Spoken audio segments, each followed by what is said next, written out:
It's a pleasure to call Allan Dorans to make his maiden speech. Thank you, Madam Deputy Speaker, for the opportunity to make this my maiden speech. I am honoured and privileged to have been elected to represent the constituents of Ayr, Carrick and Cumnock on the west coast of Scotland.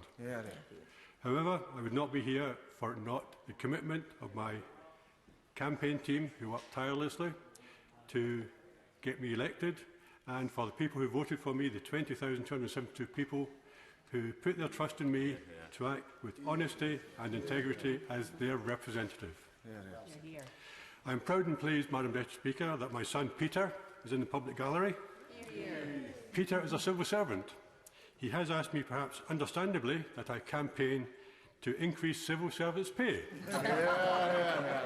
which for many in the civil service has been reduced in real terms since the Tories came to power in 2010. This is something which I am sure will be supported by many of his colleagues and many of our hard-working civil servants across the country, including those who support the police. Mr. Speaker, Madam Deputy Speaker, Ayr, Carrick and Cumnock is a constituency of rural and coastal communities with rich farmland, thriving food and drinks industries, a manufacturing base and, of course, outstanding tourist and leisure facilities, including some exceptional golf courses. It is a relatively large constituency, being about 50 miles from north to south and 22 miles east to west. The largest town, Ayr, was established by royal charter granted in 1205 by Richard the Lion. It was described accurately by our bard, Robbie Burns, as Old Ayr, where narrow towns have passes for honest men and bonny lasses. Madam Deputy Speaker, who am I to argue with the bard?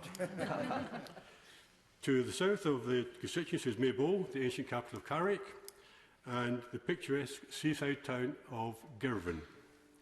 To the east of the constituency are the former mining towns, proud towns, villages in Cumnock, New Cumnock, and Mellington, Patna, and my home village of Daly, amongst others.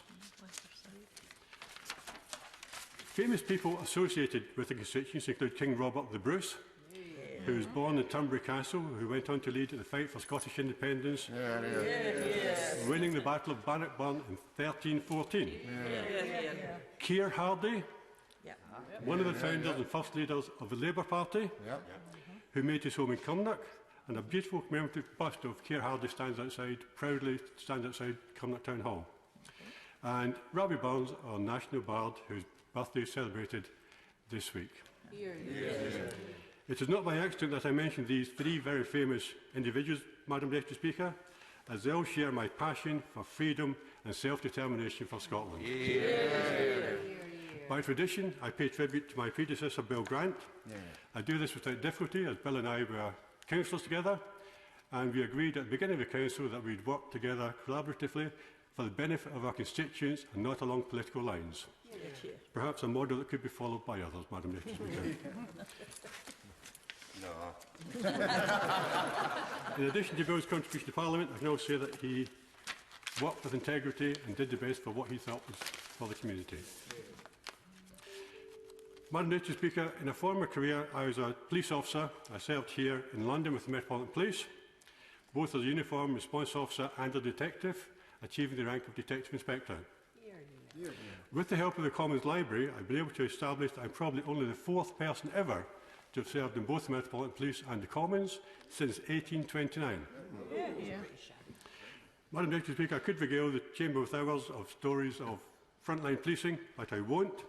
But I will mention one particular incident where I had a Stanley knife held to my throat by a seriously mentally ill man. I do not mention this to make me look brave or to even be lucky to still be alive, but to highlight the importance of investment in effective mental health services to support the work of the police. There is a growing realisation that for many years mental health has been seriously underfunded, and I would wish to see this change, Madam Deputy Speaker. One moment.